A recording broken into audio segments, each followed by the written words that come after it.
దేశంలో రావణాసుర పాలన కొనసాగుతుందని ప్రజా సంఘాల ఐక్యవేదిక అధ్యక్షుడు గజ్జల కాంతం అన్నారు. కేంద్ర దర్యాప్తు సంస్థలు మోదీ కనుసన్నల్లో నడుస్తున్నాయని, తెలంగాణ ఆడబిడ్డ కవితపై కక్ష కట్టి ఈడీ, సిబిఐ దాడులు చేస్తున్నారని మండిపడ్డారు.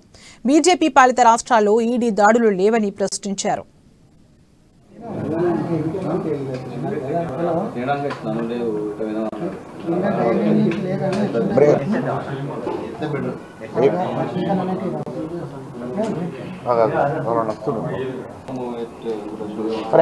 ఈ దేశాన్ని నరేంద్ర మోడీ దేశానికి ప్రధాని అయిన తర్వాత రావణాసురుని పరిపాలన జరుగుతుంది. ఇక్కడ ఈ దేశంలో ఈడీ సంస్థలు, సిబిఐ, ఐటీ సంస్థలు వాళ్ళు కేంద్ర ప్రభుత్వంలో వాళ్లకు భారత రాజ్యాంగంలో వాళ్ళకు ప్రత్యేక అధికారాలు ఉన్నాయి. ఇండిపెండెంట్ సంస్థలు ధర్మంగా న్యాయంగా నడవలసిన అవసరము ఈ దేశంలో సిబిఐ, ఈడీ ఈ సంస్థలకు ఉంది.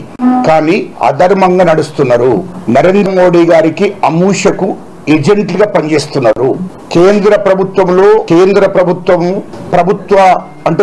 ప్రభుత్వము భారత రాజ్యాంగాన్ని ఉల్లంఘించి పరిపాలన జరుగుతుంది. నరేంద్ర మోడీ పరిపాలన.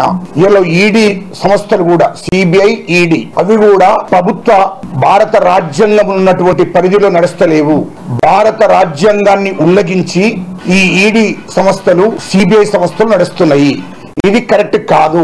ఎందుకంటే వాస్తవాలు ఈ దేశ ప్రజలు గమనిస్తున్నారు. ప్రజాస్వామ్య పద్ధతిలో ఈ దేశం నడుస్తలేదు. ఈ దేశ పరిపాలన నడుస్తలేదు. అదే విధంగా ఈ దేశం ఉన్న సంస్థలన్నిటి కూడా భారత రాజ్యాంగానికి అనుగుణంగా బాబాసాహెబ్ అంబేద్కర్ భారత రాజ్యాంగాన్ని రాశాడు. ఆ రాజ్యాంగంలో ఉన్న ఆ రాజ్యాంగాన్ని గౌరవించి ఆ రాజ్యాంగ పరిధిలో నడపవలసిన పరిపాలన